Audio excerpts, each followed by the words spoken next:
Welcome to Chronic Combat Conversations, a live look at our best bets, picks, and predictions for every UFC event with your hosts, TB Scouting MMA and the Guru, back again from Brazil for UFC 301. Alexandre Pantoja defending his flyweight title against Steve Astro Boy Erceg, and the return of Jose Aldo versus Jonathan Martinez. An interesting pay-per-view we've got here. Very excited to have fights, and honestly, even more excited to have one of the best in the building here today. He's got 14 years of public MMA bets. Make sure you're going to get his picks over at patreon.com/FuryFightPicks. Luca Fury in the building. Luca, my man, looking snazzy as ever. How you feeling, man? Feeling good. I'm actually going to be taking some vacation down to South America soon, so I figured I would dress the part here for UFC 301, returning to Brazil. Obviously, not the best card from the UFC in terms of pay-per-view, but definitely some very fun fights on here at least. Obviously, we have some matchups with some exciting Brazilians, such as the return of Jose Aldo. So, again, maybe not as good of a card as UFC 300, certainly, but definitely also a good card nonetheless, and hopefully, even though the Apex shows kind of are lacking these days, hopefully the UFC keeps up the pay-per-views to being at least this quality and above. Absolutely. Like nothing could possibly keep up with UFC 300. But, on a scale of 1 to 10, I'd give this pay-per-view, a 6.9? So yeah, I'd say around a 7, somewhere around there. Just about right. 6.9, nice. Yeah, nice.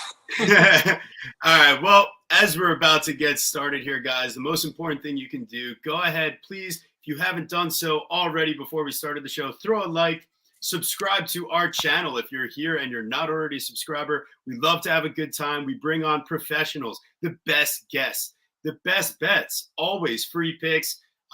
But just in case you guys wanted, a little bit more professional advice and some statistical analysis, little DFS breakdown, something we don't do on the show, why don't you guys go ahead, hop over to fightnumbers.com, promoted by good friend of the show, run with Jon Kelly and company. Promo code for 30% off your monthly or annual subscription. Use the code Chronic. You can check out all their expert analysis predictions. They got Pepe. They got Evan D. I think they even got Giga Chad, a little Aussie MMA. But all these guys are up there on the leaderboard. They're really good guys, people that we've met in person and know. You can try it out. Use our promo code. Get a discount. Try at least a month, right? See how it goes. They have a lot of tools and analysis, stuff that we've been able to use so far. And definitely like them what we're seeing, right? Not only that, I'm checking it out. They've got unbelievable stuff for betting. You get the best odds on each fight. You can search props, get the best props. It's right on one webpage, right? They're pulling up 10, 12 different books for you, showing you live odds at a certain book. Are you kidding me? That's saving 10 minutes surfing all these books, loading up all your apps. Absolutely worth it right there if you're somebody that has to have an out. And honestly, if you've been listening to our show, then you know the importance of having multiple books and multiple outs. So, at fightnumbers.com, absolutely something we recommend. Oh, yeah. And shout out. Also, very entertaining group of guys on Twitter, too. If you're not following them, definitely follow that group. Very, very entertaining. Yes. And that's what we love about here on Chronic Combat. We try to have a good time. Like, it's not just the breakdowns. We got to have some fun while we're doing it, too, because that's what MMA and UFC is all about. Thursday show, had to switch it up a little, had an important work meeting, so got to make things happen here, and Luca is happy to oblige. So is the Guru. He loves an extra. I was not happy. No, don't lie. I was not happy to oblige. I was forced to oblige. Luca is a gentleman and was happy to oblige. There's a difference. I was happy to be here. Yes. Daz, yes. Bring on the island vibes. Let's go. Mushroom. I'm an island boy. Oh, God, just trying to make it. No, please, let's not. No, all right. We're leaving that one back in 2021. All right. Please, like that's the Rona times. We don't need that, man. That's what up, Mushroom? A classic guy, always. Yeah, he's new here, but guess what? Daz is newer, the newest everywhere. No, these guys are classic supporters of the channel. Banino, what's going on? Yeah, Fight Numbers is live, baby. And yeah, it's a good time. Call Triple C. You know what it is. All right, we're moving on. You guys have listened to us ramble on enough. What you really came for? We've got the cannibal, Alexandre Pantoja, versus Steve Astro Boy Erceg, a.k.a. Jimmy Neutron. Astro Boy World, genius. Astro Boy, the boy genius, right? But the Cannibal here coming in to defend his title against a non-Brandon opponent for the first time. Pretty land breaking stuff over here. And yeah, very interesting to see if the Cannibal can pull it off again. Now in his last couple fights, going the distance over 5 rounds in a couple hotly contested matchups. A lot of blood to be shared between the two, and definitely a lot of excitement. Now the question here is like Steve Erceg coming in. I mean, he's taken this fight after beating Matt Schnell, 3-0 so far in the UFC. Some may question, I'm not questioning his talent. I just question if the UFC gave him the proper build-up from a competition standpoint leading into a title fight. But I don't think the talent lacks. I think Steve Erceg is legit size and a legit fighter. He's good all around. I just think Pantoja, he's shown me a bit more at this stage. He's got the experience. And yeah, I think that he's going to go ahead and pull this out. The line keeps crashing now at minus 180 on the Pantoja side, plus 150 on Erceg. And I get it, taking the dog shot on the younger guy, the bigger athlete, the potentially cleaner striker. I just think Pantoja's got that dog in him. And the type of firefight he brings in the pocket, we've seen Erceg put on skates before. We've seen Erceg kind of get shucked down and nearly give up his back in a scramble. But, Alessandro Nono Costa, there's a reason this guy's fighting in the card opener instead of the main event. So it's the question, like, was starting off your career against Dvorak, then Nono Costa, and then fighting Matt Schnell enough to prepare you for the guy like Alexandre Pantoja? I know Erceg's been scheduled for 5 rounds before, but he's never been out of the first round in a championship fight on the regional scene. So I'm going Pantoja here, and I think, Erceg is going to be tough. I don't know when he's going to get finished. Go the same game parlay route. I think you just need to get at least one round of action I feel good about here, but Pantoja could be liable to finish it at any point. Just with a guy that's never been finished, it's tricky to choose that. I'd lean towards an over in that case, especially that Erceg's talented. Now, Guru, what are you cooking up here as we hit the Astroglide? What? Oh, God. Listen, the last thing I'm ever doing is hitting the Astroglide with you. I know that's what you've always wanted, but it's not happening. This fight is fantastic. And I don't care when anybody said Erceg doesn't deserve it. Why is he ranked number 9 and getting a fight? If again, like I was just talking with Luca about this before we went live, y'all haven't been watching UFC enough. People become champions less because they are the best in the division and more because of circumstance, because of being in the right place at the right time. And Steve Erceg has earned and placed himself in a perfect opportunity to earn this title shot and gets it. And it's a tough matchup, honestly, for Alexandre Pantoja.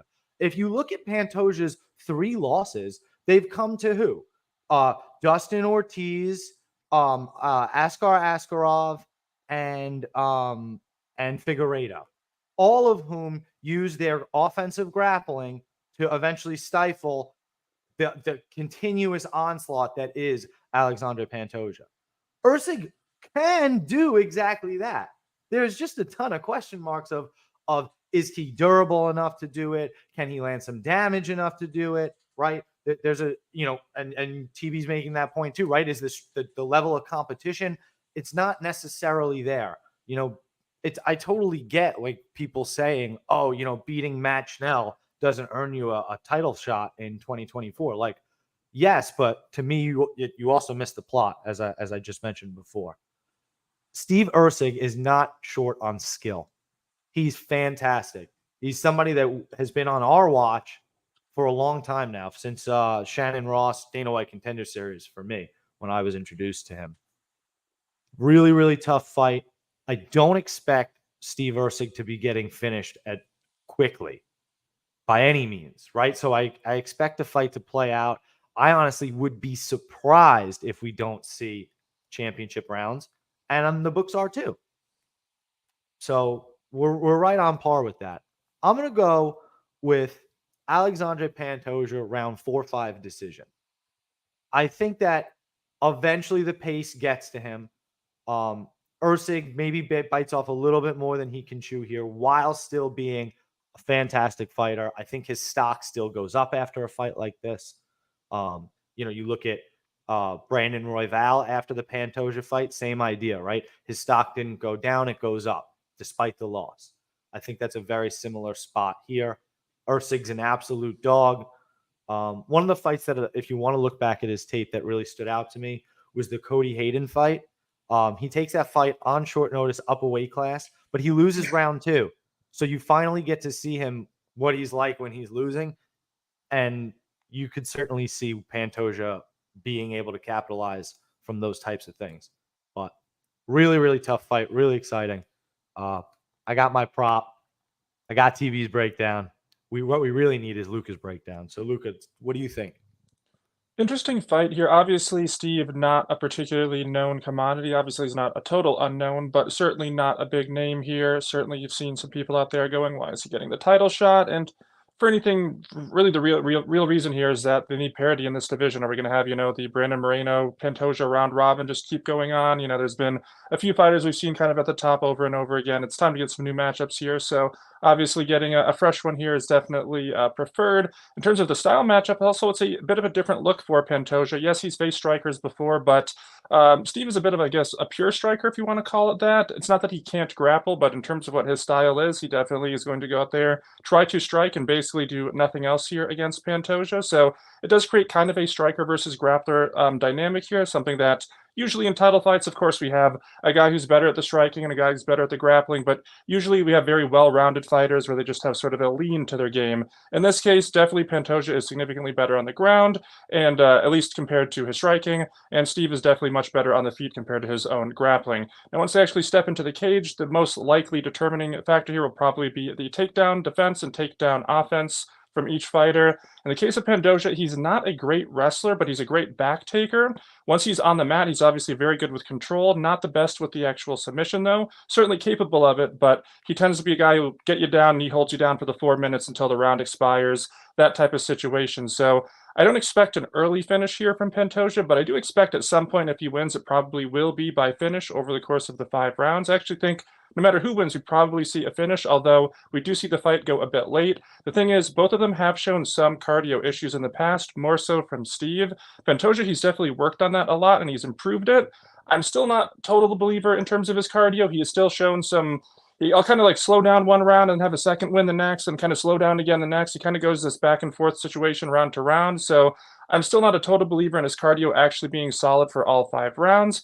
In the case of Steve, though, we have seen him slow down in some of his earlier fights, even more so than Pantoja. So if I'm thinking one fighter has the advantage down the stretch, probably Pantoja. If one fighter has better control here, also going to be Pantoja. So if Steve is going to win, it probably has to be because either he is able to keep the fight on the feet for 3 of the 5 rounds, which probably not going to happen. More likely what would happen if he wins is he just gets the knockout. Pantoja, super hittable, doesn't have a bad chin, but we've seen him get rocked before. I mean, this dude will hang his hands down by his waist, keep his chin up in the air, just be slinging these sloppy single punches at a time, sometimes doing it in combination.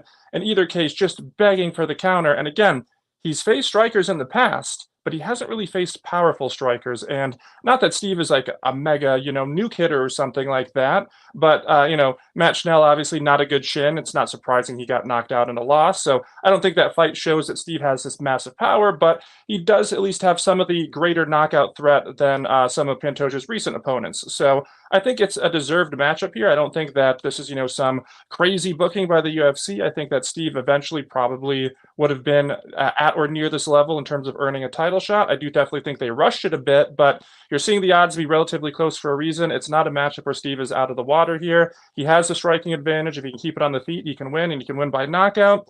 I just, at this point in time, favor Pantoja with his control, with his probably superior cardio, and also just fought a much better level of competition, been in these types of spots before, multiple title fights. Steve, meanwhile, going to Brazil and all this. There's just so much more going against him than there is Pantoja. So for a variety of reasons, I do favor Pantoja here, but it's not one that I would be as confident in, considering the massive step up that it is for Steve, that it would be in usual cases. Usually you have a massive step up like this. It's like, okay, you have a proven champion against some random prospect, pretty easy to go with the champion. But again, you have to note that there is a legitimate path to victory here for Steve if he can keep it on the feet. Yeah, I like it. And that's the reality of the situation here is it's not so cut and dry where I feel the need to lay a straight bet out there on Pantoja or max out anything, but it's the main event. I'm probably going to want a little action, but take caution. There seems to be multiple ways to win for both guys if you really break it down. I like it. Absolutely. Right. Oh, and honestly, worth mentioning that champions in Brazil, right, defending their title aren't necessarily like the most successful. I saw that stat earlier this week. I forgot what the record was, but it's not like an overwhelming number of favorites. For example, Davis and Figueiredo lost in Brazil. That's fair. All right. Now we've got Jonathan. Nice. Now we've got Jonathan Dragon Martinez versus Jose Aldo Jr. We've got a great matchup here, kind of thrown together once Dom Cruz is like, nah, I can't fight Aldo. No, I can't fight anybody right now, So it's the typical Dom Cruz. But now we got Jonathan Martinez, the southpaw kicking extraordinaire. He's also got some nice step-in knees. Solid overall striker, has improved his clinch and grappling, has really kind of put in some nice work getting this 6-fight win streak. I mean, but do we remember what the line was his last fight against Adrian Yanez in the Apex? Like we were talking about like even money, right? And right, yeah. So now we're here against Jose Aldo, and the guy's quote unquote retired, but he's out there training and taking boxing matches during that time period. And yeah, no more USADA. So I'm going the Chris Weidman route here. This is you guys must have forgot what it looked like before USADA stepped in and let Max Holloway out cardio poor Jose Aldo without all of his, supplements and vitamins. But yeah, it's funny. Like USADA came into effect in 2016. They were announced, or 2015 announced, 2016. And guess who loses their title in 2017 to the cardio machine and output monster, Max Holloway? So, oh man, wouldn't you know it? Now it's the new year, new testing program. If they're even really getting after, we haven't seen any real ones. It's not Walt Harris hasn't fought him forever. But anyways, it's Jose Aldo. He's got calf kick defense, man. It's not so. This isn't Adrian Yanez that's like a pure boxer. Like we've seen Aldo face a guy that was calf kick dominant in Pedro Munoz, and I know that's not like prime Pedro Munoz, but if there was ever going to be someone at the upper rankings of flyweight with some experience that would have given Aldo some problems if this guy was truly washed, it would be Pedro Munoz with the calf kicks. Now, Merab Dvalishvili, he brings a whole different type of game plan to the one that Jonathan Martinez is going to bring in. So. I mean, listen, if Aldo's completely washed, if he's really just 5 steps slower and not able to react, just looks like out of his element, he looks like he's in good shape. So gotta take Aldo here, man. I called him at plus 142 at the dip, now back to plus 124 at the moment. Just seems like his defense is much better. And like I've seen him melt in a big spot against Holloway, where I've seen Jonathan Martinez melt in a big spot versus like Andre Ewell or Davy Grant, dangerous, but Andre Sukumta. Yeah, it's just come on, like Zvad Lavalishvili and Said Nurmagomedov are not really like. There's a reason I've been trying to fade Said every fight. Brother, Jose Aldo isn't losing to Andre Ewell on his deathbed. No, thank you. So. Yeah, exactly. I mean, I don't know if we're going to see plus 150. I think we saw the biggest dip, and yeah, it's Aldo all day. Aldo, I appreciate all the people in the chat all over it. Guru, what I know we're cooking up similar stuff here, but you got any different analysis here? I just think one of the major things about Martinez, right, is like his best win is the Said Nurmagomedov win, and that's a really, really close fight. I mean, even to this day, you may watch that fight on a Tuesday and say Jonathan Martinez won, and watch that fight on a Thursday and say Said Nurmagomedov won. I mean, that's a really tough fight. So, leg kicking the shit out of Adrian Yanez, who we knew is boxing heavy, and leg kicking the shit out of Cub Swanson, who's, ancient, is just not. I don't know. That's what you're selling me. That's the bill of goods you have to sell me to be a favorite over Jose Aldo. Jose Aldo, who lost to who? Merab, who's absolutely insane. And he just beat Rob Font, Pedro Munoz, Marlon Vera. I mean, were they a little too close for comfort? Yeah. Is this fight going to be a little too close for comfort? Yeah. Is it going to go the distance? Yeah, but you have to take the dog shot here because that's where the value is. It doesn't make any sense. Even if we want to say that it's a coin flip fight, where that's fine with all the question marks on Jose Aldo, maybe that's where it should be. We're getting plus 124, guys. Got to take it, and you take it all day. I remember getting Jose Aldo at plus money versus Rob Font, and I was like, what are we doing? So I kind of feel like this is a similar spot. Jonathan Martinez is a leg kick merchant. So what are you thinking, Luca? Are we on the right track here, or did we fuck something up?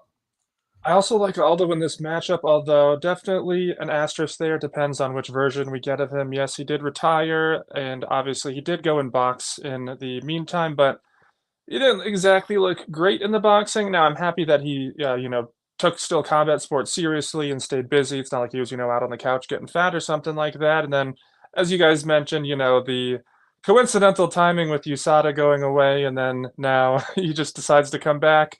As I've talked about in my content as well, it's interesting how you've seen so many aging veterans who, they'd be asked about, oh, what's, your future like, your career, and they'd give, these kind of vague, sort of indecisive responses, or sometimes even be like, oh, my time is near, blah, blah, blah. And then once USADA's announced to go away, all of a sudden there's been this change in the narrative from so many veterans. Oh man, I think I can make another run at the title. I think my best years are ahead of me. I'm like, whoa, what just changed over the last handful of months that suddenly for like the last 2 years you were like, I'm an old dog. I can't keep up with these young guns anymore. Suddenly I'm going to be the best of the world. Not now, but in like the future as I'm even older. It's just, so I think we're definitely seeing some, potential supplement usage from some fighters. Obviously don't want to name names and stuff, but it's definitely something I'm on the lookout for when anytime there's a fighter fighting for the first time now in 2024 with the new drug testing. I kind of have, I guess a lack of conviction until I actually see them in the cage, especially with someone like Aldo where we don't know really what version we're going to get.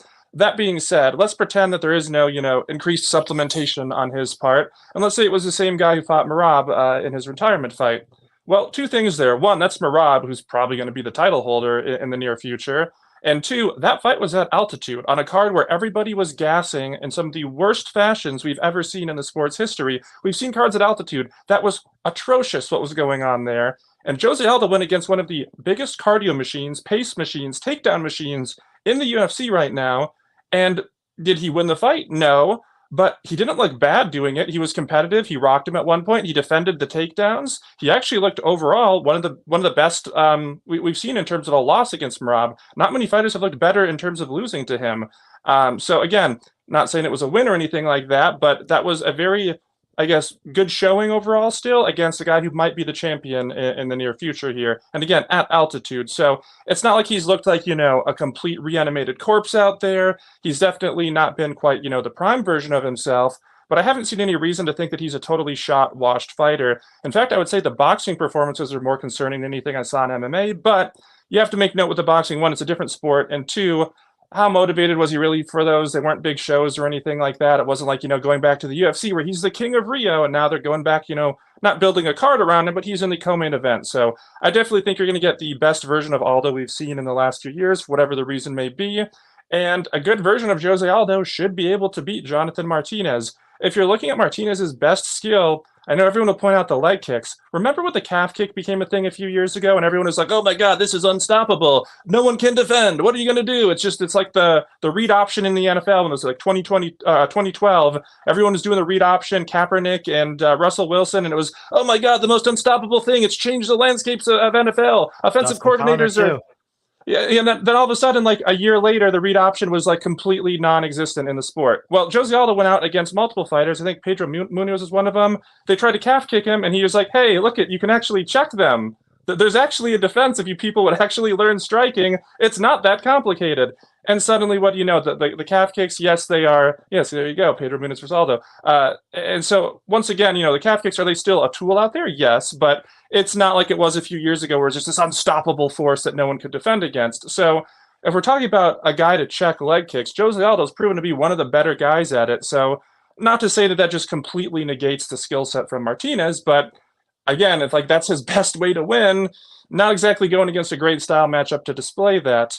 In terms of the other skills from them, the boxing, the grappling, Jose Aldo's the better pure boxer. He's the better pure grappler as well. Jose Aldo has a very underrated ground game. When he gets on top, he's actually a great grappler, very good guard passing and top control. He just doesn't really use it very often. Usually we see his takedown defense in reverse, but he can actually shoot some good takedowns as well. I wouldn't be surprised, actually, if he tries to mix things up and go for a takedown or two here. Not because he's going to have a straight grappling game plan and try to just wrestle him for 3 rounds, but hey, what a great way to deter the leg kicks. Not only check them, but catch them or try to go for takedowns off of them. So I just think if you're looking at this skill matchup here, who's the better boxer? It's Jose Aldo. Who's the better overall kickboxer? Should be Jose Aldo, considering his leg kick defense. The better overall wrestler, offensively and defensively, should be Jose Aldo.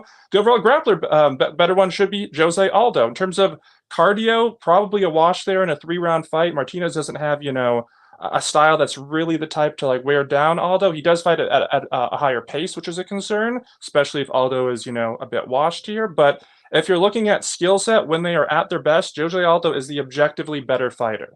So the question is, again, which version of Jose Aldo do we get? If we get the one that we saw against Merab, I think he goes out there and wins this fight. If we get a worse version of that, well, then obviously things get tricky. But at this point in time, I've not seen the worse enough version to make me favor a guy like Jonathan Martinez over him. So at this point in time, I will go with Jose Aldo. That said, if he goes out there and it's one of those performances where the first 30 seconds, you can see this dude is just dead, not looking at himself, terrible reflexes, then you kind of know what you're dealing with. But if he's not that version of him, man, the skills really should be in his favor here. Yeah, I feel that. And we're taking one last ride on the King of Rio. Let's do this thing. I just think it's very interesting though, how last year, every month it was oh, Conor McGregor, still no USADA check-in yet. Conor McGregor, no USADA check-in. Jose Aldo. Yeah, we're not even going to mention that. We're just, Jose Aldo's back. Woo! Nobody's talking about that. So I still love how people try to talk about the UFC got rid of USADA for totally legit reasons and not because of what happened with the Conor situation. It's very clear they were hey, you're affecting our bottom line. We don't want that anymore. Yeah. I mean, it's not like drug-free sport or something. No, of course not. Here's the way I'll put it is there's not too many top name players in any league getting busted for anything. Mm-hmm. Yeah. There's got to be ways around their system is all I'll say. I mean, they've tested the top athletes, some of the champions, less so than some of the other fighters. Certainly less than what USADA was doing. Remember, USADA was testing Yuri, 30 times a year or something like that. So far, he's been tested twice this year. So certainly, there's ways to go around things that. Again, I don't think that the new drug testing is a scam either. I think it's legit, but there's certainly things they can do to potentially make certain tests less likely to occur. I agree. All right, that's it. It's Bogdan Guskov's long lost brother Anthony Lionheart Smith versus Vitor Bobby Petrino, also long lost relatives, so they share each other's names. It's Anthony Lionheart Smith, man. He's been doing a lot of yap for someone that hasn't really backed it up. Listen to him talk about Alex Pereira or other potential options for people for him to fight. And it's realistically, man, you've beaten Ryan Spann 3 times in your last few fights. Good job winning last week. You did this it again. Man went to a draw with a home invader who was on crack. Whatever you want to say about Anthony Smith, the man went to a legitimate draw with a drugged out home invader. Yeah, the cops had to come intervene. That tells you everything about Anthony Smith. I'm sorry, if you are a professional fighter who's even on a 4-fight losing streak, you should absolutely torch any home invader who ever especially what half your side He lost a decision to Johnny Walker. That fight's so forgettable. That was such a bad fight. Also, on the note of Smith, I keep seeing this talking point this week. Oh, Anthony Smith, he's washed. The man is not washed. Washed means that you at some point were something. He's not a has-been. He's a never-been. Go back and watch this man's fights in Strikeforce, where he is just finish or get finished. That's been his entire career. He's never been elite. He's never been consistent. No one has ever talked about this man as ever being some sort of elite level fighter. But as you guys are talking about, he'll say in these interviews oh man, I could fight a lot. It's just what are you talking about? You're nowhere near the title picture. He just wants money. He's delusional for money and gold. Glover just took his lunch money, and I feel like he just hasn't been right mentally ever since, I think that's what led to the crackhead invasion. He's a very nice man too, by the way. I've met him in Vegas. Nothing bad to say about him personally, but like as a fighter, like there's a reason why he has so many losses, so many finishes. Like the UFC talks about him too as he's like some, big name. They'll put in like a hype package coming off a win over Anthony Smith, and I'm like, okay, is that what we want to really? That's the best highlight you got to offer. Okay. So when Vitor Bobby Petrino gets like a top 5 matchup after in his last fight after beating Anthony Smith, so an impressive decision win. I was just about to say, after laying on top of him to a decision win. So they'll show like the highlights of like the little like muddling ground and pound that's like barely touching the ribs. It's just like an impressive victory. They do that in the highlights all the time where they're like show someone like getting reversed at a takedown, and I'm like, that's not even a highlight. That's he lost that transition. Yeah. Hey, plus 215 Vitor Petrino by disappointing decision. Sign me up. I'm ready for it. Come on, Anthony Smith. Wouldn't surprise me. The guard holding safety valve, and he's tough. Like, I'll give him that. He's got toughness. But if you're describing a guy's toughness as one of his top qualities, like something else is wrong and missing from the equation. So, Vitor Petrino, I mean, listen, like, come on, we're not parlaying minus 575 out here. Guru, I'm going to have a talk with you if I see it on your picket. We're doing it. It's coming in. Christ. But I'll do Vitor Petrino and over like 6.5 minutes. Get 40 minus 150 You're range. so weird. No, what we're doing is we're doing Vitor Petrino round 3 decision plus 115, and we're doing fight goes the distance at plus 180. Dude, you didn't finish fucking Tyson Pedro, who retired. You barely finished Marcin Prachnio, who can't fight. You didn't finish Anton Turkalj. Didn't finish the home invader. No, didn't finish the home invader either. That's bad. Didn't help Anthony Smith out and finish that home invader. So, I mean, what did you do? You knocked out Modestas Bukauskas. That dude is small and really, really cannot fight. It's very unfortunate that he got a second stint in the UFC. And Anthony Smith is God, like we said, I guess we can't say washed. Anthony Smith is an old never has been. I like Anthony Smith. I appreciate him behind the desk even. It's hard to get to the UFC. It's even harder to stay in the UFC.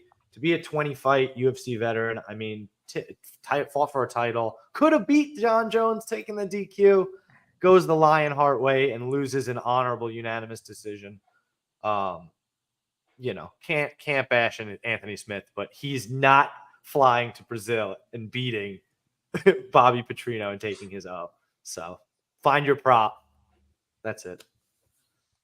Yeah, the case of Anthony Smith, like I said, he never was that great, but to his credit, in some ways he's actually better now than he was before, in that if you look at his record, it was just like finish or be finished over and over and over again. He's shown a lot better resilience in recent years. Yes, he's still been getting finished at times, but as you guys mentioned, he is certainly tough. To his credit, he will go out there, he will face adversity, he does not look for the door out. Against Jon Jones, could have absolutely taken the DQ there. He was losing that fight, was clearly going on to lose. I think a lot of fighters actually would have taken the DQ just for the perks that come along with that, even if they go out there and lose the rematch. Yeah, there you go. And look what happened for Sterling. Like, if he didn't take the DQ there, he probably loses the first fight, doesn't get the immediate rematch. Like, that could have... Now, I'm not saying Anthony Smith goes out there and beats Jon Jones in the rematch, just to be clear. But my point is, they have a rematch there. Even if he gets crushed, that's 2 title fights he gets. That's a second one that he would have never gotten otherwise. So a lot of fighters would have made the business decision there to take the DQ. He didn't. So to his credit, he has shown, the ability to fight through adversity. He has shown no quit in him. But the problem is he just doesn't have that much to offer in terms of the skill set. He's not very durable. He's very hittable. As you mentioned, TB, if your biggest attribute is that you're tough, there's something wrong with you. That means you're getting hit a lot. That means you don't have good defense. It means you're put in a lot of bad spots. And that is definitely something we've seen from Anthony Smith. In terms of skill set, though, it's not like he's totally outmatched here. Petrino, he has some power. He's probably the stronger of the two. He's the better athlete, but he has shown some issues with pace. He has not thrown much volume at times. He has shown issues with cardio. Overall, he's been kind of a disjointed fighter, not the best fight IQ. Like, there's times where he'll show great fight IQ where if he's struggling on the feet, he looks for the takedown. He's struggling with the takedown, he'll just go to resort to the feet. But there's other times where his fight IQ just goes out the window. So when I'm looking at fighters, I look for consistency, especially if you're talking about 6-1 favorites. I want a guy who's consistent. I want a guy who doesn't have cardio issues, who doesn't have any chin issues, who doesn't have pace issues, who doesn't randomly do boneheaded things. I'm not about to make a case for laying, any hard-earned American dollars on Anthony Smith here, but in terms of laying 6-1 on Vitor Petrino, like I don't understand how you get to that conclusion. Do I think he's going to win the fight? Most likely. Do I think he could potentially make it look easy? It's possible. But if we're looking at long-term percentages here, do I think that Anthony Smith only has like a 15% chance to potentially pull something out? I don't know. I think it's probably at least that. So there's definitely no value on the favorite here. There's maybe some value on Anthony Smith. Again, I'm not trying to champion a bet here on Anthony Smith. You're rushing to the window to play Anthony Smith. No. Don't you lie. Yes, you are. I will have no bet on this pre-fight, but it's one of those that from a live betting perspective, it's like, man, you see Vitor go out there, get like a really kind of rough first round where it's like, he edges it out. Odds makers probably gonna have him like -800, -900 because he won the first round and he was already a big favorite. Do I have faith in his cardio and his overall skill set to then at a -900 potentially favorite go out and win? It might be a live betting opportunity, depending how Smith is looking. Like, if Smith is going out there and just getting slaughtered and crushed and just beat up all over the place, okay, that's one thing. But if he's just like kind of getting edged out for minutes on end, or maybe the first round, might end up putting some hard-earned American dollars on Anthony Smith and then regretting it later. But in terms of pick, it's obviously you got to favor Petrino. But in terms of bet, like, again, emphasis on pass, but I do think it's a dog or pass spot. Do you like my fight goes a distance? What do you think about that? Crazy? I don't think it's crazy because if Petrino had better cardio, one of the ways that Smith would get finished in the past is not only does he not, the best defense and most durable guy, he's very tough, of course, but he would slow down in fights. He doesn't have great cardio himself, and then guys just kind of like just keep putting it on him and he'd kind of turtle up or something. Petrino, he slows down himself. So like if he doesn't get the finish early, and we do say the overhits it here at 1.5 -200, it might go all the way. Like there's a lot of fights like that where it's either an early finish or we go to decision. A lot of heavyweight fights are like that, in fact. So I don't think it's crazy in terms of what I would favor. I would favor inside the distance, but obviously the decision you're getting a big plus money on. All right. I appreciate that. Let's move along. We got another -500 fight to break down. -600. Thank you very much, you piece of shit. All right, we got I apologize. Really competitive matchmaking here for the UFC. Yeah. We got my fitness consigliere, Michel Pereira, Demolidor, versus Ihor Potieria, the duelist. And I think I know why they're bringing him back to Rio, and this is for the fans. Because last time they brought this guy out to Brazil, he spoiled the whole, party for everybody by knocking out old friend. What was it, Shogun, right? Mm-hmm. And it's just like, it's a very sad story, seeing a legend like that go down, and especially against a guy like Ihor Potieria. So, however, I will say, like, the Robert Bricek fight, even the Pilato fight, like, there's a lot of things that show me that Potieria is definitely improved, and he's got a little bit of a size and reach advantage here.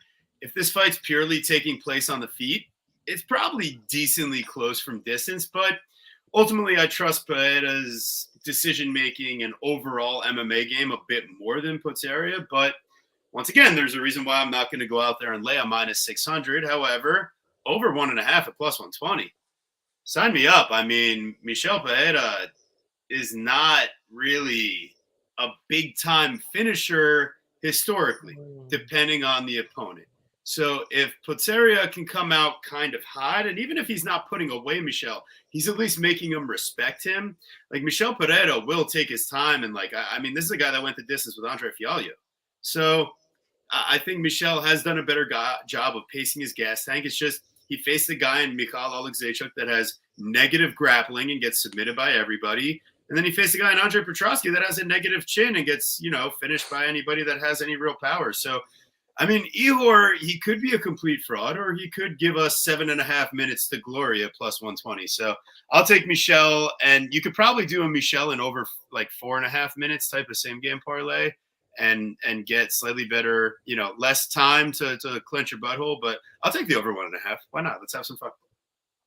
God, that's such a butthole clench.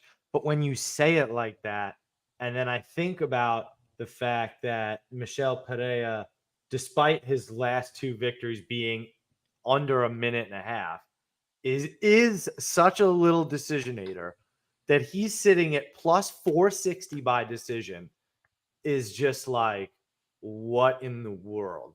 So, the prop I had kind of thought about before looking at lines or anything was like kind of like what you were saying, TV. I was just like, oh, well, Michel Pereira, if he's going to get it done, it's probably round 1, round 2 knockout. But that's like plus 105. I kind of lean more your way, maybe. I don't, honestly though, I just don't, I'm just not super interested. It's like Michel Pereira any way he wants, apparently. So I don't, yeah, I guess I would take, like you said, TV, maybe the flyer on the over 1.5, but I'm just not super sold. Luca, do you have anything more convincing than me? I'm sure you might have something more convincing than me. I didn't have shit. I mean, it's a bit tricky of a matchup because in the case of Michel, he has some skills. He's not a bad striker. He's not a bad grappler, but he does not fight in a consistent manner. Obviously, likes to do the dancing before he's doing the walkouts. He's dancing there and stuff, wasting energy. Likes to do the backflips and jump off the cage and all this nonsense. He's toned it down a bit, but he still kind of uncorks some jackassery at certain times, which concerns me. It's almost cost him in fights as well. So, actually has cost him in fights in terms of his cardio. So, again, we're talking about consistency. That's what I'm looking for. If a guy's going to be a 6-1 favorite, well, Michel, not exactly the most consistent fighter out there, especially when you look at even his wins. He's not consistent in them, round to round, fight to fight, and that's something that very much concerns me because, again, if you already have a guy who's been up and down in terms of wins and losses a bit, at least want to be consistent in his wins. Go out there and demonstrably show he is the better fighter by a significant margin, cleanly win, easily win, and that's not been the case with him. So, again, when you're talking about, take the matchup out of the equation, just talk about the types of fighters that you would want to lay 6-1 on. Would it be a consistent guy who maybe he's not the most exciting fighter, maybe he's a decision type of fighter, but he goes out there, he fights safe, he goes out there, secures the win, doesn't take unnecessary risks? At that point, you're like, okay, yeah, that's probably the type of guy I'd want to lay 6-1. On the flip side, if you're saying a guy who has questionable cardio, who has extremely questionable fight IQs, inconsistent fight to fight, round to round, wins and losses, inconsistencies all over the place, will go out there and do some of the most foolish stuff you've ever seen in the cage, regardless of who the opponent is. Do you really want to lay 6-1 on that guy versus just about anybody? The answer is probably no. So obviously, if he's facing someone like my mom, of course, yes, I'll lay 6-1 on Michel gladly, but against someone like Ihor here, who certainly is the less skilled fighter, and like you guys mentioned, they're probably kind of setting this up as sort of a revenge angle after Ihor went out there and defeated Shogun, and it was interesting the hate he got on that. He has his little, like post-fight celebration where he kind of shoots him with a gun. He kind of held back on that because he wanted to show respect for Shogun, but then people even took worse offense to that for some reason. So I kind of feel bad for the dude in that regard. He's kind of being unnecessarily made out to be a villain, but in terms of his skill set, man, not really too much to offer. He has some striking, obviously, but he's not super technical. He's not particularly well-rounded. Hasn't been consistent or fought the elite guys himself. So, in the case of looking at the fight on paper, who's a better athlete? It's Michel. Who's faster? It's Michel. Obviously, maybe a bit of a size discrepancy, but in terms of the skill set overall, Michel. Really, the big issue here for him is his consistency and his fight IQ. So,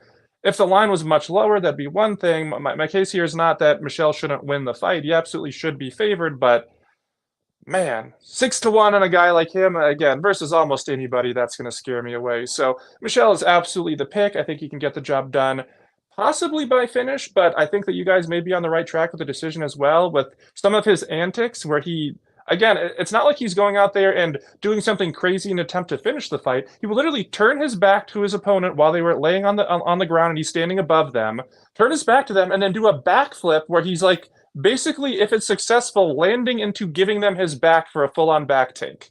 If the backflip is successful, he basically lands with them having his back.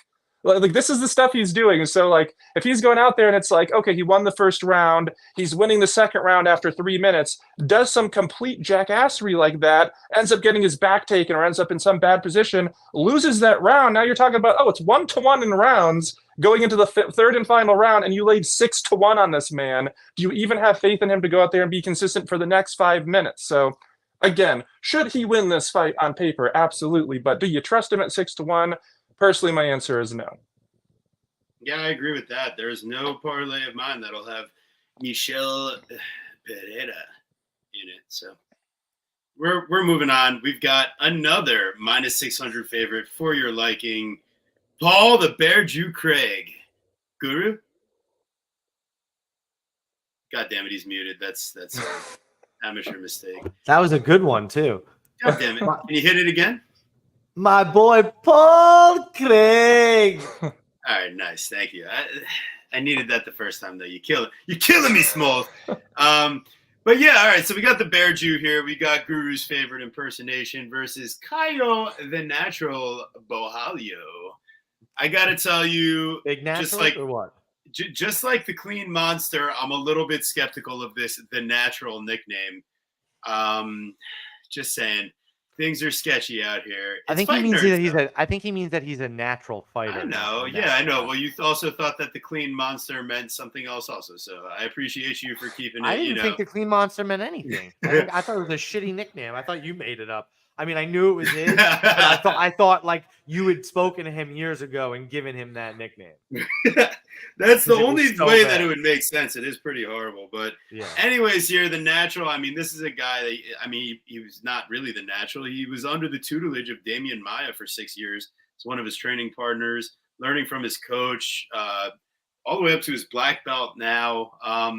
Showed that against the one and only Mikhail Olegzaychuk in the nice rear naked choke, but it's like he's not really finishing anybody else. He's always showing he can play it safe, whether it's on the feet from distance. He keeps his hands low, but it's pretty good at range management. He has good athleticism for the division, and you know there's been a few close fights, but he typically shows that he has the right idea from being safe and sometimes instead of going for the finish, you know, maintaining that position. Now, in this fight against Paul Craig, that's of the utmost importance here. You can't be overextending and throwing your neck into a triangle because you're enjoying throwing heavy ground and pound. And that's just not something that Caio Bohalio does. You know, he doesn't really put himself in those positions where, you know, sometimes maybe he gives up an initial takedown and will reverse it. But it's like Paul Craig can't take down anybody. So I don't envision really an issue here for Caio. I even think he could just keep this thing standing if he wanted to for 15 minutes or however long it takes to knock into the chin of Paul Craig. But even if he takes him on the ground, I mean, Brendan Allen demonstrated it as well. If you're good enough at back takes and you're good enough at controlling in half guard and side control, then you don't have to worry as much about the triangles and the nasty guard play of Paul Craig. And quite frankly, he's more of a meme submission specialist. He's not really the best wrestler or grappler in general. It's just he's very flexible and he's very fast and he could take a fucking beating. So, Guru, I'm going Caio Bohalio. I'm going Caio,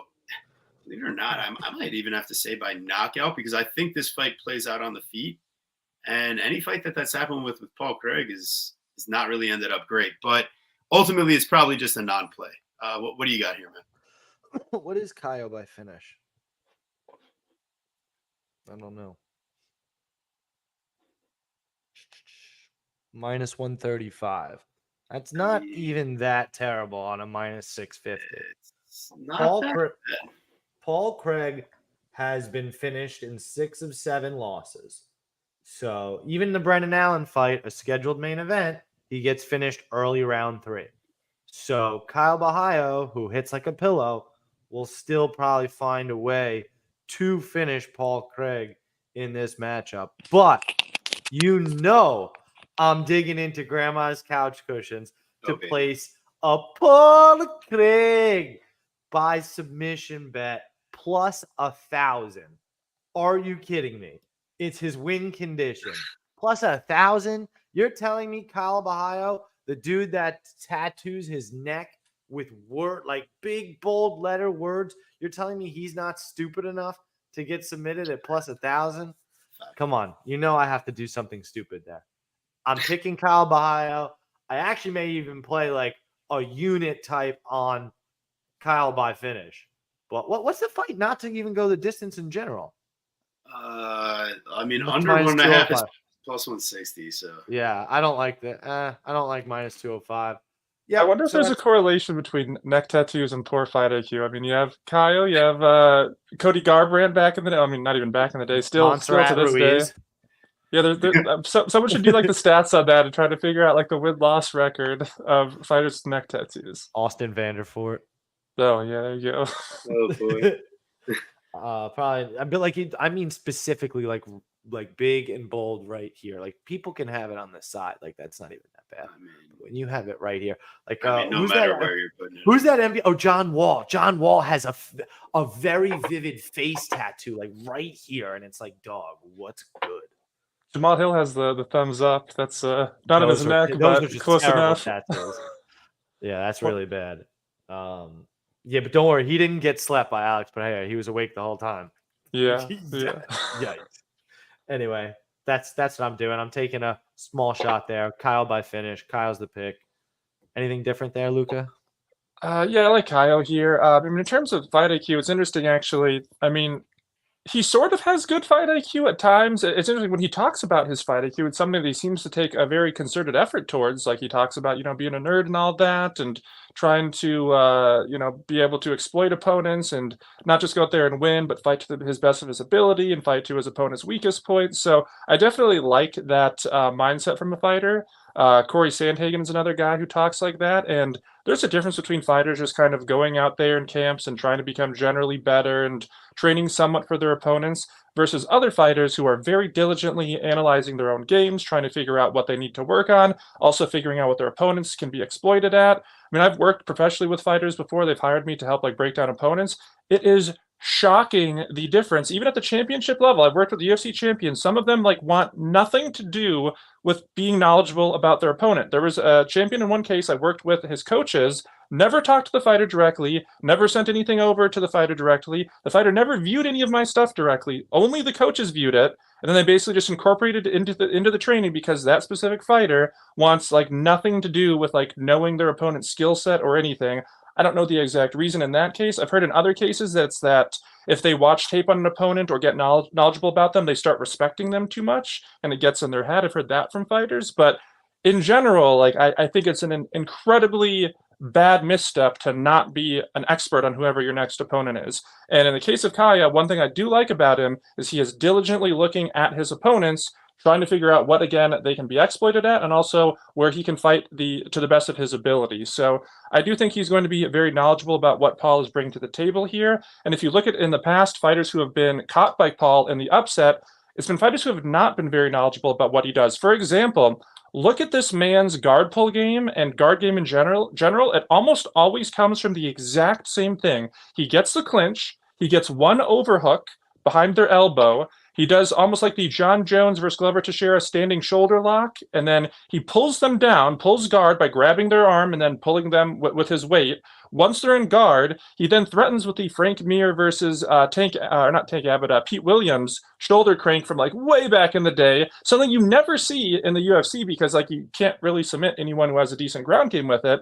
But he uses that as a setup then to set up either the arm bars or triangles or possibly a sweep. It is literally the same damn thing in every fight from this man. And if you're not knowledgeable on that as an opponent, you are undercutting yourself. You are selling yourself short. I don't understand why, if you're a Paul Craig opponent who knows this man has some sort of dangerous, trappy ground game, why not study how he does it? And it's not Charles Oliveira has so many different ways. There's not one little setup. You go, okay, you avoid this one thing, Charles Oliveira is dead.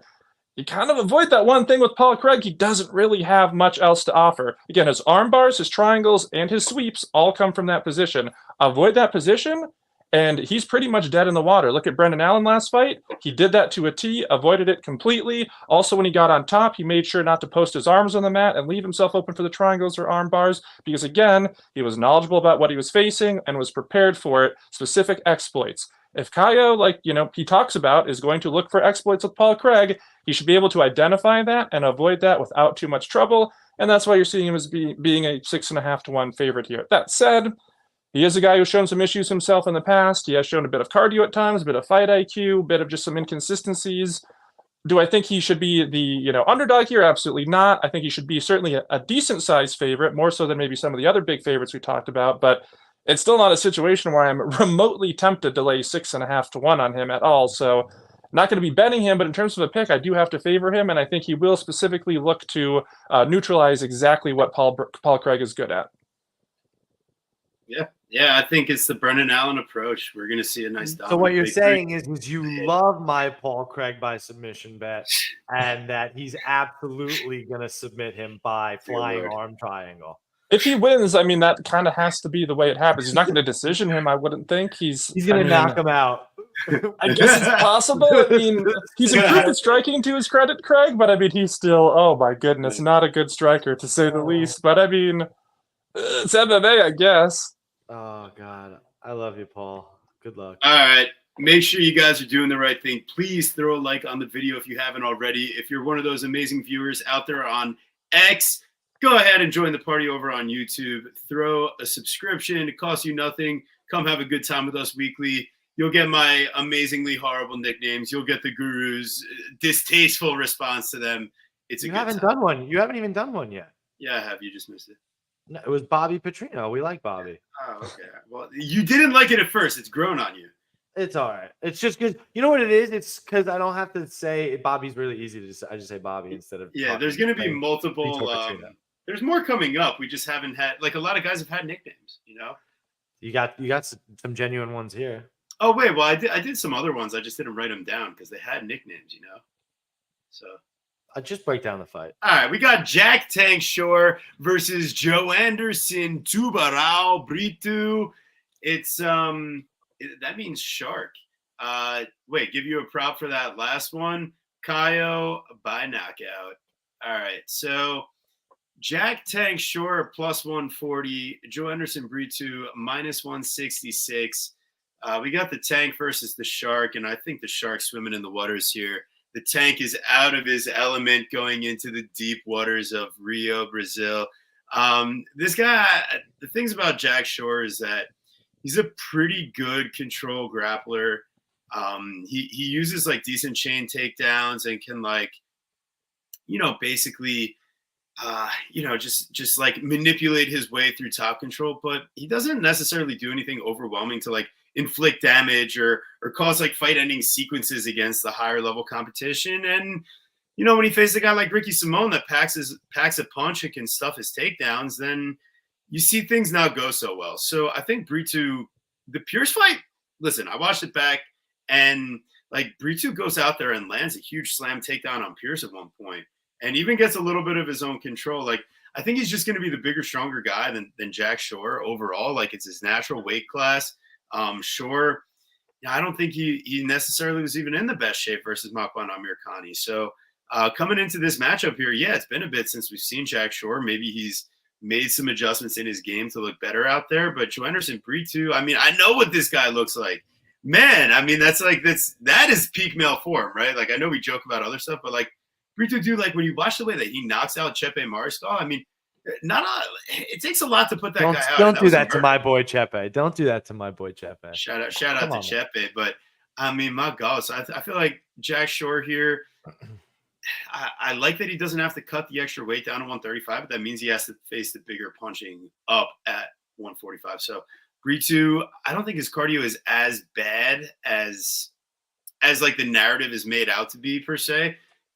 He's had multiple late finishes, and the Algeo fight is real close to going his way until the last couple minutes there where he gives up bad position. So I got Brito here. I think you could finish the fight early. I think you could finish it late. I think at minus 166, you're getting as good a value as possible on. It's kind of playable chalk in my mind. I mean, I understand, wanting to take the control grappler here. He could do the Pierce method, but I don't personally see it myself. I'm going Brito, probably inside the distance. Yeah, I'm going to take you one step further. I'm going to go Brito round 1, round 2 prop. That's the way he's going to get it done. And similarly, like, I don't really like it if it extends out super far. Brito, while he's a savage, is not necessarily a trustable savage. And Jack Shore, while I feel like his style was much more effective at a different point in time, nowadays the lay and pray wrestling, man, it just doesn't work. And let's just be honest. Did you watch his last fight versus Makwan Amirkhani? He's losing the whole fight. He's losing. And then Makwan, if you've ever watched a Amirkhani fight, that 6-minute mark hits, and he shuts off. Like, his batteries are done, and right, controller unplugged. Like, he's literally done. And from that point on, Jack Shore actually gets a fairly quick finish at that point. But that's it. It's like, I don't necessarily see him trying to pull a JSP, which again only worked for JSP until it didn't. So no, I just don't think it's going to work for Jack Shore. I think it's a very similar matchup for Brito, and I think he does what he does best, gets it done early. So I can get you odds on that prop, but Luca, what do you think? Yeah, I'm still in the middle of researching this one. I've completed my research for the main card. Now I've moved on to the prelims. I'm actually, and like I said, in the middle of this one. Have not researched the rest of the prelims, so I should actually probably get out of here after this breakdown, so I can get to the rest of them tonight. But probably finish with this one up, I don't know, later this evening. I don't think my opinions for the most part will change on it. Maybe it changes in terms of if I want to bet the fight or not.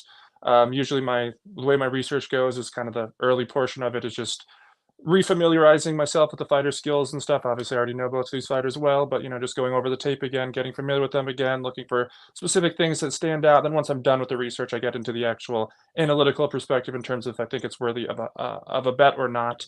In terms of a pick here, I will be going with Brito, probably like you said early. The concern here, though, is of course if he doesn't get it done early. As TB pointed out, he does have some late finishes, but he still does slow down the stretch.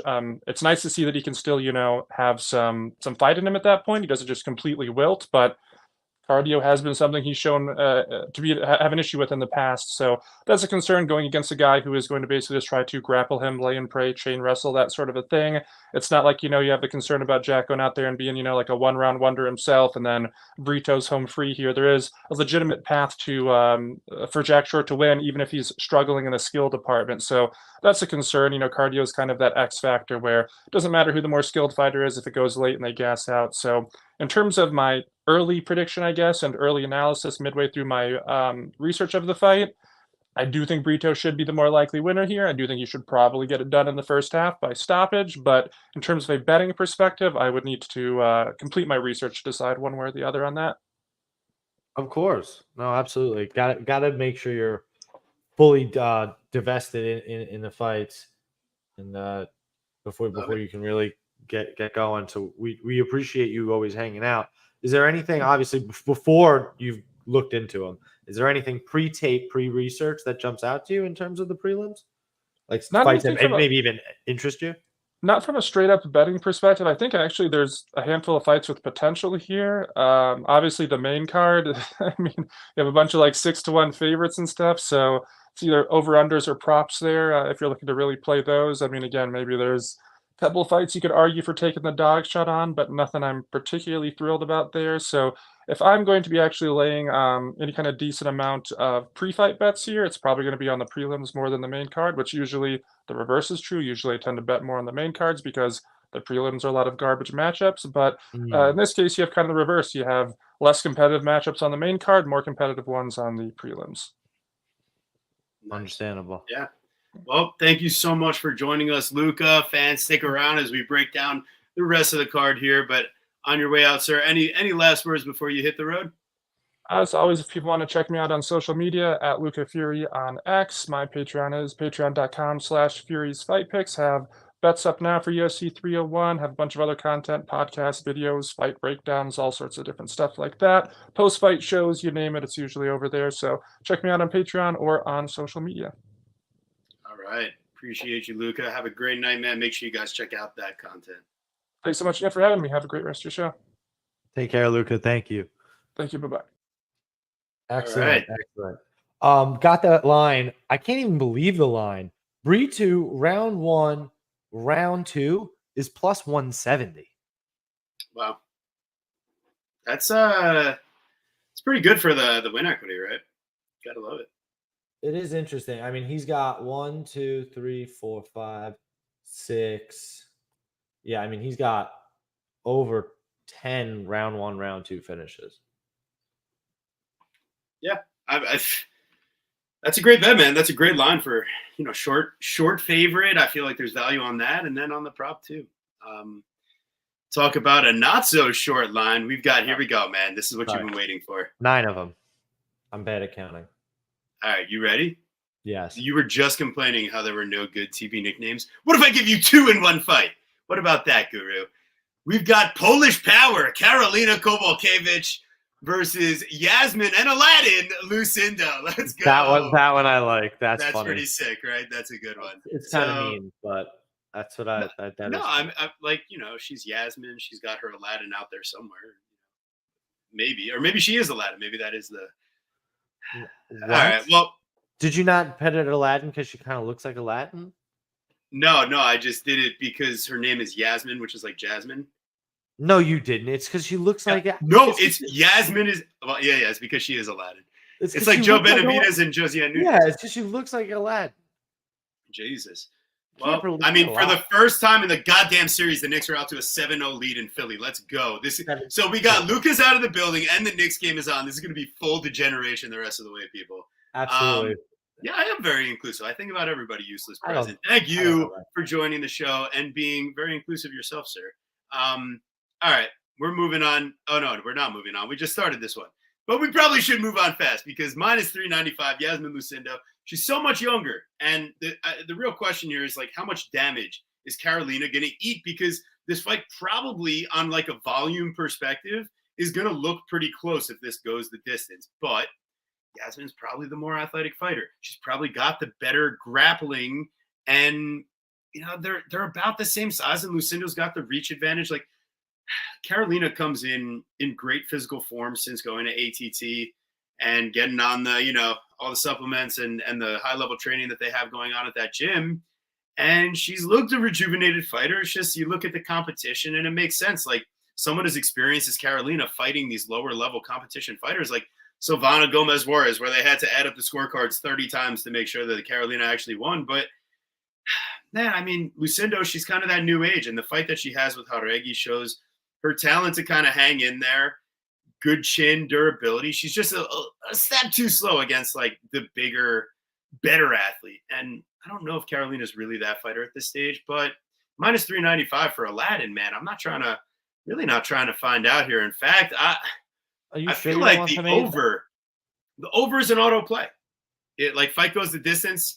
You can have a sketchy parlay with one other thing and make it almost plus money. So I wouldn't hate that idea.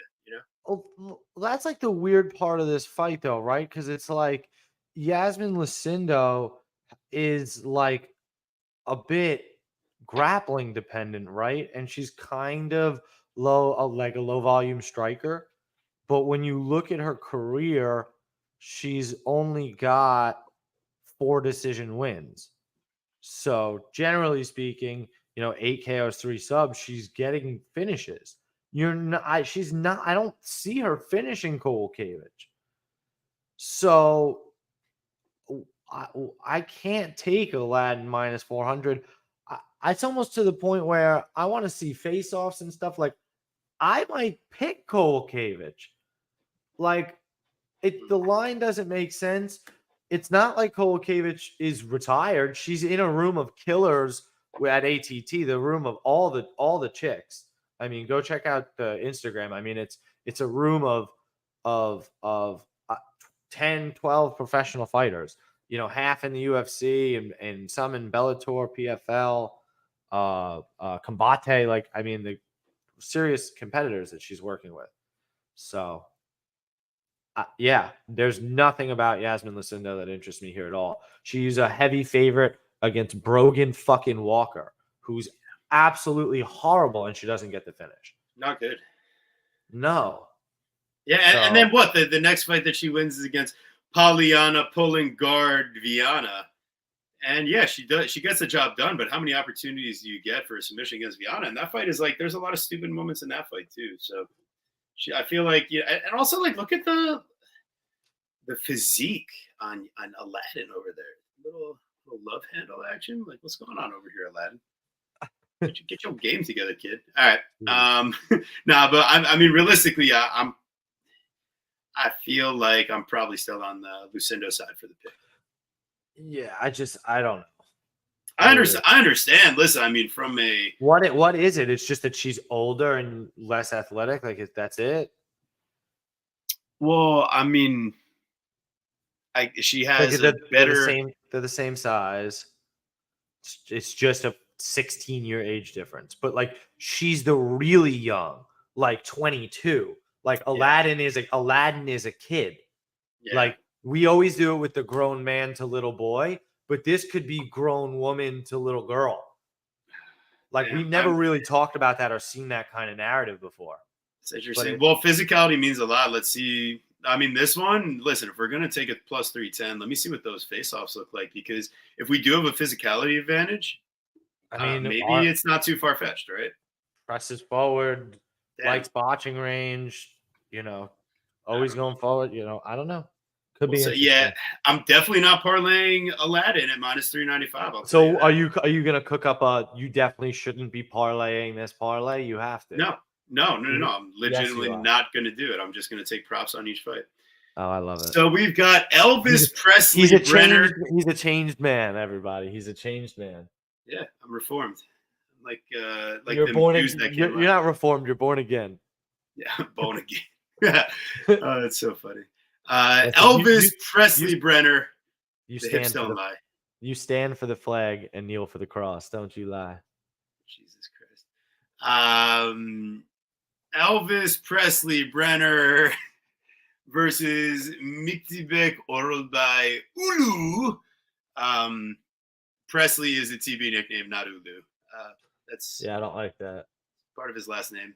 I don't know if it is part of his last name. It is his last name. He's got a really, really long name. Really long name. So it's part of it. It's somewhere in there. Zulu. But ultimately here, it's Elvis Brenner, the ultimate come-from-behind fighter, the guy that's been losing at one point or another in every UFC fight he's had. But he shows the perseverance. He shows that he's willing to get into a dogfight that, he gets knocked down, but he gets up again. You're never going to hold him down. Ultimately, Orolbay, I think the difference with this guy and all the other guys that Brenner's fought is like he's got legitimate chain grappling and wrestling where he's going to work to get to this guy's back. And even if he gets up, he's going to have him near the fence. He's going to be able to stuff his takedown attempts for the most part. And if he gets stuck on the feet here, if he does get stuck on the feet, I feel like Orolbay has tested himself on the regional scene with his striking. He uses feints. He uses steps coming in and pressure, and Jalen Brunson gets fouled on a three-pointer. That's incredible.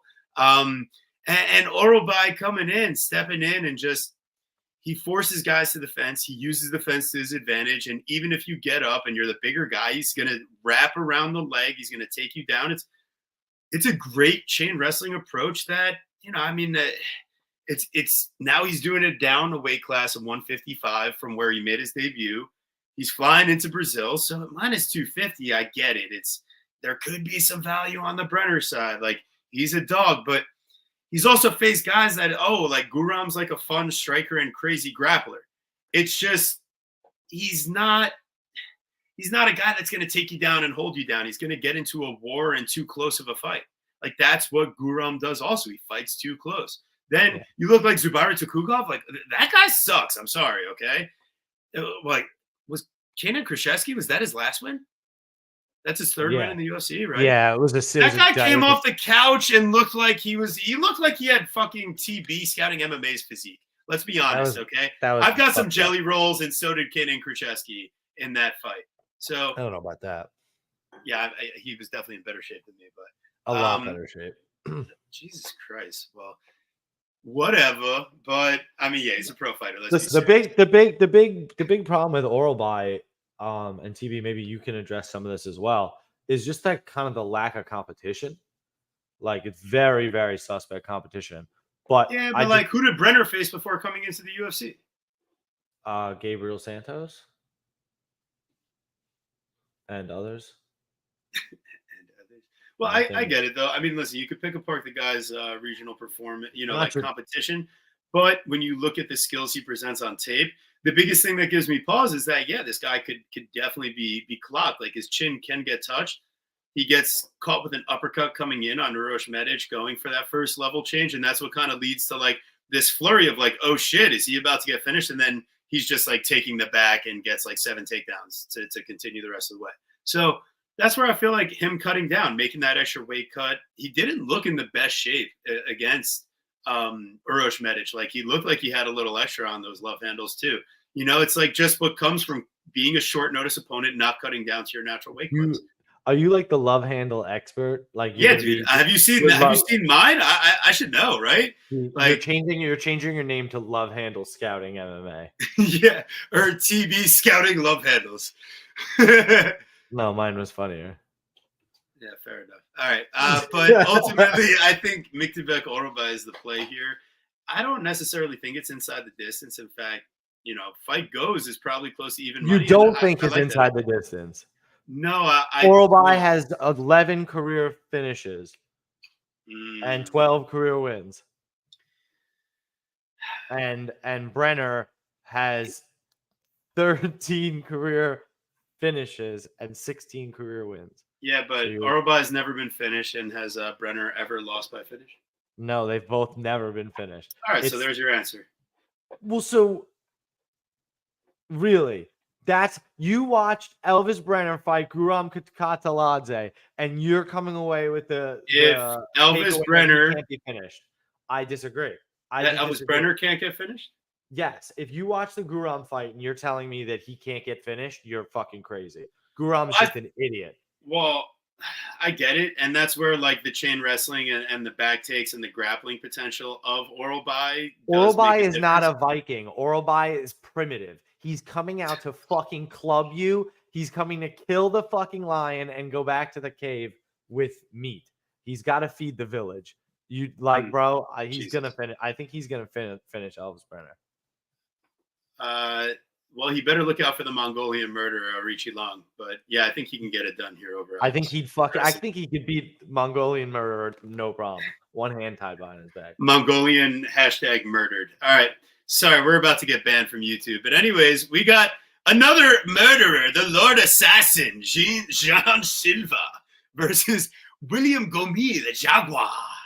Oh, Jesus Christ. I mean, so here's the thing. Like, Jean Silva, I feel like if you don't bring the fight to him, he can be very patient. Like, he does kind of want to wait for a big counter and stay on the outside. And William Gomis, I feel like he's like just at the end of range, like trying to feint and draw you in so that he can counter, throw some kicks, and just decisionate you over and over again.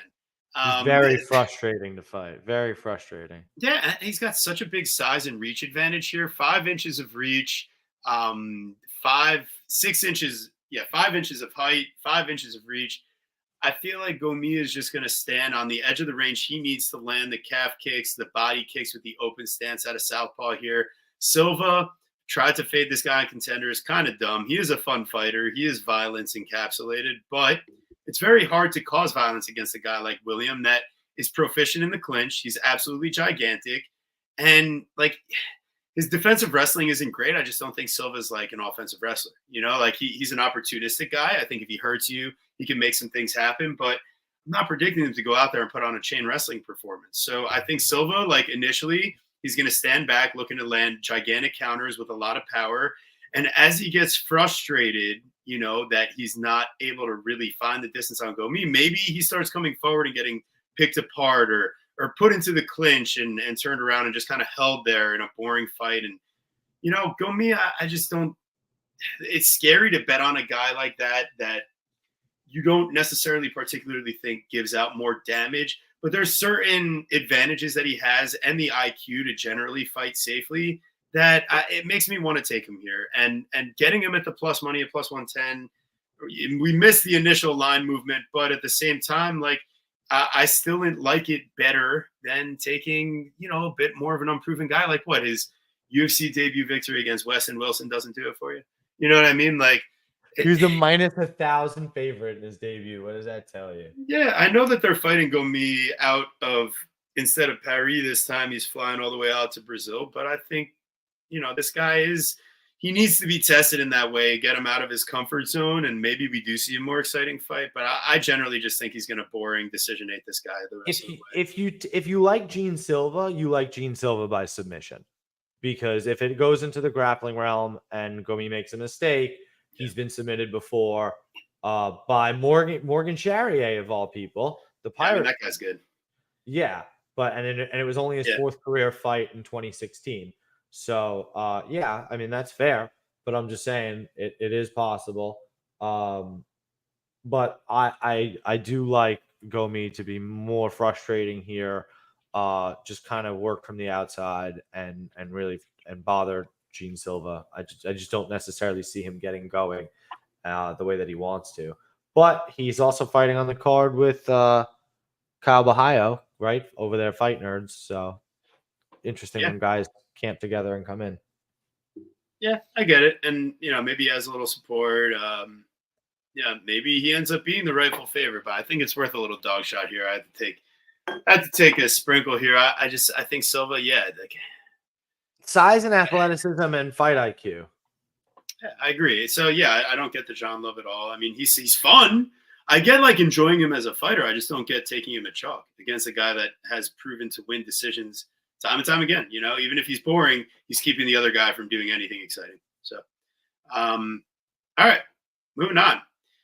We've got Joaquim Neto BJJ Silva versus Drakkar Cast Iron Close. And man, he takes Courtney Casey's nickname. One, they're together, and two, like, my God, she's not quite in fighting shape anymore. So wait, what? He changed his nickname to her nickname? No, I did. He doesn't have a nickname. Oh, you're fucking lame. I was like, that would be the lamest thing he could ever do, and then you right, and that's why I did it. Yeah, of course, because it's the lamest thing possible, right? Well, come on, it really is. Wow, Dante, huge three. That's sick. All right, so we got Neto BJJ at plus 154. Drakkar Close it's a blowout. Yeah, Dante's actually hitting threes and contributing, so the whole game changes. I don't know what the fuck happened to that guy the first few games. And now the Sixers are like airballing shit. This is great. I love it. All right. Joaquim Neto BJJ Silva, Drakkar Cast Iron Close. Close is the favorite here. Initially, I was looking towards the idea of trying to fade this guy, get in on the BJJ, Neto BJJ side. But ultimately, you watch him striking, and it's like Clay Guida is landing way too many nice things on Neto BJJ, and it's just like he's the way better athlete. That's what it comes down to. Like Clay Guida can't even out cardio him because like Joaquim Silva is just like that much better of an athlete. Drakkar Close, I mean, the dude he's pretty solid. Like, he's going to be the bigger guy here. He's got better experience in the UFC from like his wins, even his losses. Losing by finish to Beneil Dariush, where you had Benny on skates, like, that's impressive. Crazy fight. Crazy fight. And Silva, he swings a bit more wildly than some of like what Beneil was doing, where I mean, he set up that finish with the craziest combo and changing levels with his strikes. So Joaquim Silva here, man, like, he needs a finish. And Drakkar Close, I think he can win this fight either way. But really, I mean, why are they setting this at over 1.5 is my other question. Like, does Silva lose by finish like that much? Or because Close, like, the only time he's really gotten a good finish recently was like slamming Joe Solecki on his head. I don't know. Like, he hasn't shown real, like, what did he finish like Brandon Jenkins and guys like that? Yeah. So I guess listen. But I mean, it's a very chalked up over 1.5. Really, realistically, it's like a pick 'em over 2.5. Right, which is it should be. Yeah. So for me personally, I felt like fuck me. What are you laughing at? Dad said that you were running late for the panel because Three Horsemen doesn't sound as cool before. Why not? Because they're gonna need you to. I know, I'm trying to get over there. But listen, Close is the more efficient striker, and he spends much more time in control positions. So when you expect this fight to extend out, which I absolutely do, those are the kind of fighters you want to bank on. So yeah, I expect Close to just be better basically everywhere. And not like majorly, and probably not even enough to get a finish. But I don't know. He certainly could. Neto BJJ definitely likes to find his way out of there. So I'm just not super interested in it, though. I think Drakkar Close at sub 200 is fine. Like, whatever. Yeah, close and over 4.5 minutes. Sounds great. Probably gets you there. All right, moving on. We got Mauricio One-Shot Hoofy versus Jamie A Bunch of Malarkey. Oh boy, minus 225 on Hoofy now, plus 185 on A Bunch of Malarkey. And, originally before Guru yelled at me not so nicely, I was thinking that Jamie Malarkey could be of interest. Like when you break it down, this guy's got 10 UFC fights. He's at about 500 or better in his UFC career. When he's not getting sent to the Shadow Realm, he can win some minutes. He's got some wrestling. He's got a little bit of power in his hands. It's just that chin, man. That chin. Once it's gone, it doesn't. Once it's gone, it doesn't come back. Jamie Malarkey has 6 career losses, 5 of them by knockout. Say a word for Jamie Malarkey's chin. He's getting knocked out again, and then probably released. Why would they drag him out to Brazil against a Brazilian? Dana White Contender Series guy. What is this trying to prove? Nothing.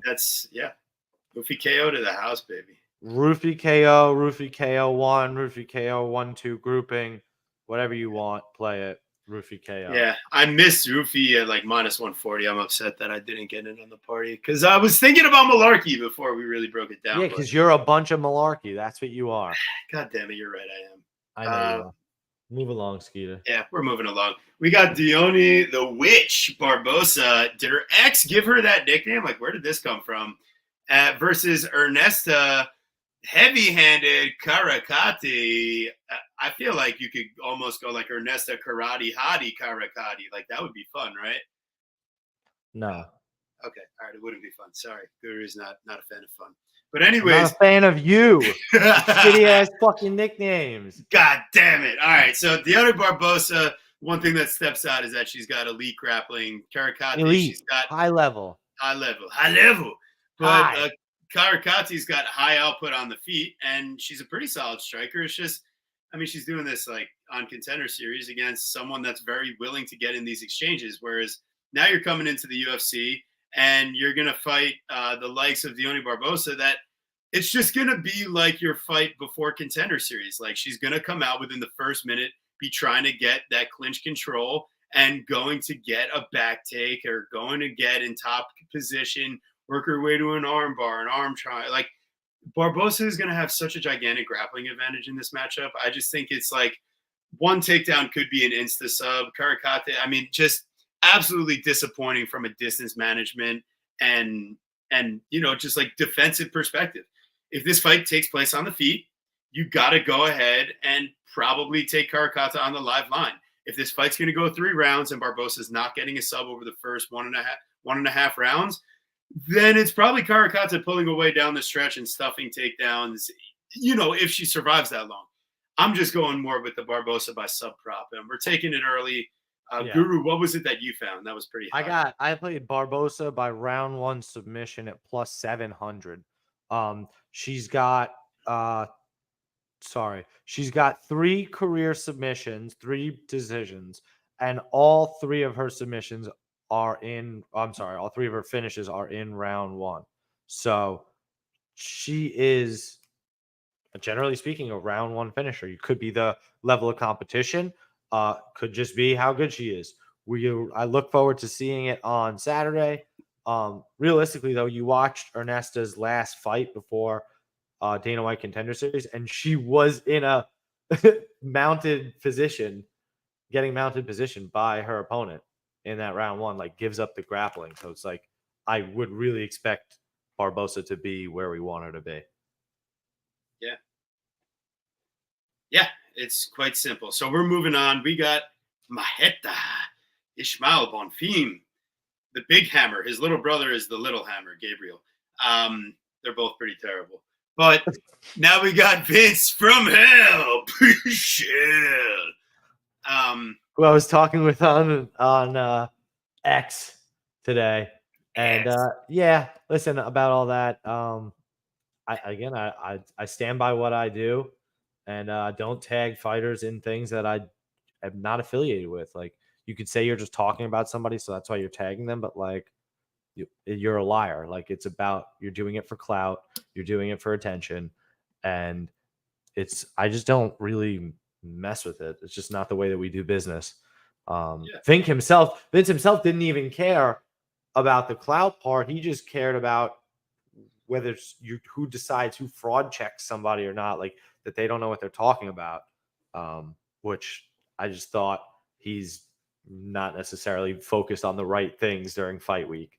So I don't really like that. I guess he's flying to Brazil or stuck in his hotel room, probably not with much not to do, but I don't know. Maybe not the best. This is what happened before the Mark Madsen fight, where we're like, oh, he's going to outlast him. He's going to out cardio. And really, like, he gets outlasted by the cardio machine, Mark Madsen. And that's completely sarcastic. I say cardio machine, by the way. Like, I mean, my God, terrible. Like, we picked him in that fight to outlast. It's 1-1 going into 3. And he gives up, like, all the horrible, like, takedowns and bottom control in round 3. Like, that is just really bad. You can't let that happen. So Bonfim here, I mean, this is not Benoit Saint-Denis. This is not Terrence McKinney. Or it's also not, Renato Moicano choking you out with one arm on the regional scene. Like, Vince Pichel at this stage of his career, it's a different guy. Like, if he was the Vince Pichel of old, he would have beaten Mark Madsen. Like, that's just the truth. And now he hasn't fought in a while. I respect his decision to not take the fight last time because of the weight miss. I mean, he's already given this guy a fight in his home country and flying out there and being the veteran, whatever. Now you're giving him a huge weight advantage. Like, I get it. I understand, Vince, but at the same time, that doesn't mean I'm taking. He has the opportunity to do the funniest thing of all time and miss weight again. Yeah, that would be pretty amazing. I like Bonfim round 3 decision, minus 105. I just don't necessarily think he's going to finish Vince early. Vince is a really, really tough guy in general. So I wouldn't be necessarily shocked if he choked him out, but I kind of would at the same time. Vince is tough. Yeah. And Brunson misses 2 free throws in a row. That's not good. That's not a deal. Yeah, I mean, he's been choked out. He's been choked out by Gregor Gillespie, and he lost by slam and punches to Rustam Kabalov. So, fairly high level losses there. But it's like you said, it's the Mark Madsen loss that really sticks in your craw. And I don't really have while I get that, value buzzer, watch out with Karolina Kowalkiewicz, I don't really get that same feeling here with Vince Pichel, regardless of, all the red flags on the Bonfims. Yeah, no, I agree. All right. So we're picking Bonfim. We are not parlaying. In fact, you probably just have to take, I can't say over or anything like that. Like, if Bonfim's going to cover whatever, it's probably him obliterating the guy that's the worst athlete. Like, that's his path. If he's winning a decision, he's probably not winning a decision, is the way I'll put it. So, Vince is broke, no vitamins, and talking trash about the UFC. Yeah, I mean, it's not going to end up good for him. Vince, I'm sorry if you find this video, but we're not going to tag you in it to find us. So we'll be safe. Shout out, We Want Picks, for being assholes. All right, we're here. We made it. Finally did it, because I got to go. I feel bad.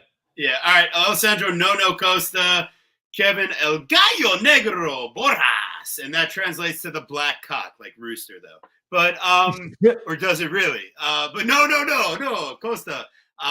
Costa here should have a distinct grappling advantage. I just can't trust him to use it at minus 135.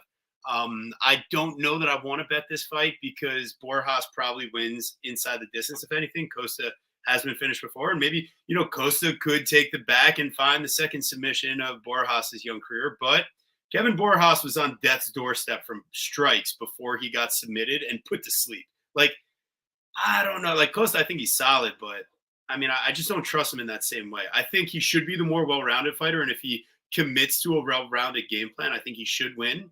But I'm not laying the chalk here. If anything, I would take a shot on Costa by sub. I would take a shot on Borjas by knockout, because that's how each guy has lost, and that's how each guy could win. Wow, so that's super interesting because, Costa by decision and Borjas by KO are both plus 270. but your Costa by submission is plus 700.